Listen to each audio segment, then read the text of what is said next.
Welcome back to part 2 of our Sustainable Energy series. In part 1, we explored nuclear energy's role as a low-carbon power source and its challenges. In this video, we dive into renewable energy, the backbone of the global energy transition. Harnessing the sun, wind, water, Earth's heat, and organic waste, renewables promise cleaner alternatives to fossil fuels. Yet challenges like intermittency, land use conflicts, and waste management demand innovative solutions. We begin with solar energy, the planet's most abundant renewable resource. The sun delivers thousands of times more energy annually than humanity consumes. While raw solar radiation could in principle meet global energy needs 100,000 times over, constraints such as efficiency losses, land use, and storage reduce this to a still enormous 8,000 to 10,000 times our yearly demand. This highlights solar power's vast potential to sustainably power life on Earth if we can harness it effectively. A UC Berkeley study estimates that covering just 43,000 square miles, which is slightly larger than the area of the state of Tennessee, with solar panels could generate 17.4 terawatts of power annually, enough to power the world. The Sahara Desert, with its vast expanse and over 12 hours of sunlight daily, could achieve this by dedicating just 1.2% of its area to solar farms. Morocco's Noor Ouarzazate solar complex on the edge of the Sahara Desert generates electricity for over 1 million people. Despite sandstorms and remote grid connections, it offsets 760,000 tons of carbon dioxide yearly, advancing Morocco's goal of 52% renewables by 2025. However, solar energy is not without challenges. Panels operate only in daylight, with efficiency dropping up to 80% in cloudy or rainy conditions, requiring costly storage or backup systems. Large-scale solar farms require significant land size. This need for large land size can compete with agriculture and natural habitats. Moreover, producing solar panels involves mining for materials like silicon, silver, and copper, which can have environmental impacts. The solar panel manufacturing process emits greenhouse gases, though significantly less than fossil fuels over the panel's lifetime. Solar panels have a lifespan of 25 to 30 years. The International Renewable Energy Agency estimates that by 2050, up to 78 million tons of solar panel waste could accumulate globally due to the high cost of recycling. Thankfully, companies like Texas-based Solar Cycle recovers 95% of materials, including silver, copper, and silicon from old panels, supporting a circular economy, which is a system prioritizing reuse over disposal. This slashes waste and long-term emissions, boosting solar's sustainability. Now, let us move from solar to another major renewable energy source, wind energy. Wind energy emits just 10 to 20 grams of carbon dioxide equivalent per kilowatt hour, which is over 50 times lower than that of coal, which produces 800 to 1,000 grams of carbon dioxide equivalent per kilowatt hour. While turbine production and installation generate emissions, wind power remains a cost-effective and sustainable solution. Denmark, a global leader in wind energy, generated 55% of its electricity from wind power in 2023.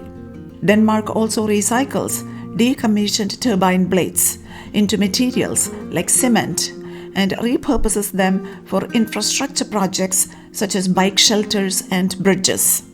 Its interconnected energy grid allows surplus wind power to be stored as well as exported to neighboring nations. Despite its promise, wind energy faces challenges. Turbines operate at 35 to 50% capacity due to shifting winds, needing backup power or storage. Although wind farms need large areas for optimal spacing, much of this land can still support agriculture or grazing. Turbines do pose risks to birds and bats, estimated to cause as high as 500,000 bird deaths annually in the United States. Noise and visual impacts trigger local opposition, complicating project approvals. Furthermore, recycling turbine blades remains a hurdle, as most are made of composite materials. Innovations like cement co-processing, which breaks down old blades into raw materials for cement production, are reducing landfill waste and emissions. Therefore, broader recycling infrastructure and policies are still needed to fully address this challenge. Unlike wind and solar, geothermal energy provides power by tapping into the Earth's heat.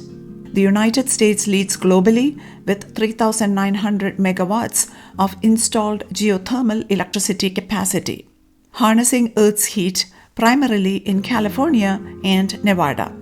In Kenya, geothermal sources generate 45% of the country's electricity, driven by the expansive Olkaria fields, Africa's largest geothermal operation. Similarly, Iceland uses geothermal energy to power 25% of the nation's electricity and heat 90% of its buildings. Iceland even uses this renewable resource to grow vegetables like tomatoes and cucumbers year-round in geothermal heated greenhouses, reducing reliance on imports of produce. Together, these examples highlight geothermal energy's potential as a sustainable energy source. However, geothermal energy is not without its challenges. Drilling geothermal wells is expensive, with significant financial risk if subsurface resources prove inadequate. Geothermal energy is also location dependent, primarily viable in regions with high geothermal activity, such as tectonic plate boundaries, volcanic areas, or hotspots like Iceland, the Western United States, the Philippines, and Kenya. Enhanced Geothermal Systems, or EGS, a technology that creates artificial underground reservoirs by injecting water to fracture hot, dry rock, expand geothermal potential to regions without natural reservoirs. But they do carry seismic risks. The 2017 Pohang EGS project triggered a magnitude 5.5 earthquake in South Korea. While geothermal plants emit far less carbon dioxide than fossil fuels, they can release trace amounts of hydrogen sulfide, which is harmful even at low concentrations. Another established renewable energy source is hydropower.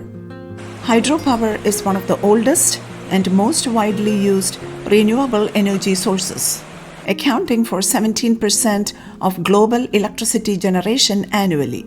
China dominates global hydroelectric capacity with 400 gigawatt, which is more than the rest of the world combined. Norway, leveraging its mountainous terrain and abundant rivers, generates close to 95% of its electricity from hydropower. Surplus energy is stored and exported to neighboring countries like Sweden and Denmark. However, hydropower has significant downsides. Large dams disrupt river ecosystems, block fish migration, and trap sediment, altering downstream nutrient cycles. China's Three Gorges Dam, the world's largest hydropower project, displaced 1.4 million people and caused ecological shifts in the Yangtze River, including landslides and habitat loss. Construction of such projects is expensive and time-consuming. In tropical regions, hydropower reservoirs can emit greenhouse gases. Submerged organic matter decomposes anaerobically, releasing methane, which is significantly more potent than carbon dioxide over 100 years. Hydropower is vulnerable to climate-driven water variability. During California's 2012 to 2016 drought, hydropower output fell by 44%. Biomass energy turns organic waste into power. In the United States, biomass accounted for roughly 5% of total primary energy consumption in 2023. India, with its vast agricultural sector, is a global leader in decentralized biomass systems. The National Biogas and Manure Management Program processes over 3 million tons of daily cattle manure into methane via anaerobic digesters. However, biomass energy faces significant challenges. While it is often labeled carbon neutral, this claim is contested. Combustion releases immediate carbon dioxide emissions, and inefficient systems can emit 50% more carbon dioxide per megawatt hour than natural gas, according to a 2022 United States Environmental Protection Agency report. Large-scale monoculture feedstocks, for example corn for ethanol, compete with food production. Palm oil biodiesel demand has driven deforestation in Indonesia and Malaysia, destroying over 2 million hectares of rainforest between 2000 and 2020. Biomass also has lower energy density than fossil fuels. Wood pellets provide 50% of coal's energy per unit mass, requiring more material for equivalent output. Combustion releases harmful pollutants, including nitrogen oxides, volatile organic compounds, and fine particulate matter, PM 2.5. A 2021 study linked long-term exposure to biomass smoke with higher rates of respiratory diseases in rural communities. Closing reflection: the power of conservation. These renewable technologies show what is possible, as demonstrated by cities like Burlington in Vermont. Since 2014, Burlington has been powering itself entirely with hydropower, wind, biomass, and solar. The city reinvests energy savings into community programs, proving sustainability and fiscal responsibility can coexist. But renewables alone are not enough. Burlington also prioritizes energy efficiency, cutting demand by 10% through smart grids and retrofits. A reminder that conservation is the silent partner in any clean energy revolution. This is not just a transition, it is a transformation. Picture deserts like the Sahara, once symbols of harsh extremes, becoming engines for continents. Envision cities where every light, home, and heartbeat runs on clean energy. But even the sunniest solar farm or windiest turbine cannot compensate for wasted energy. Conservation turns enough into abundance. We stand at a crossroads: cling to fragile, outdated systems, or harness nature's unstoppable forces. The sun that never negotiates, the wind that does not compromise, the earth's heat that refuses to dim. Renewables are more than energy sources. They are proof of what humanity achieves when we align with the planet instead of exploiting it. Yet, alignment also means using less, better insulation, smarter appliances, and rethinking waste. Why build 10 wind farms when 5 could suffice if we conserve? But this future is not handed to us. It is built by engineers designing grids, policymakers passing green laws, activists demanding justice, and households embracing efficiency. The question is not whether renewables can power our future, but whether we will prioritize what is eternal over what is convenient. Will our legacy be the carbon dioxide we emitted into the skies, or the forests we preserved, the air we cleansed, and the energy we did not waste? The tools exist, the science is undeniable, and the time is now.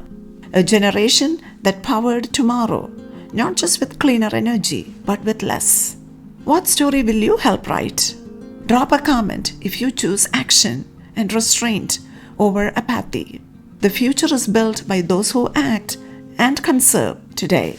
Stay curious, stay informed, stay mindful. Subscribe, like, and share for more science-backed solutions. Happy learning. Thank you.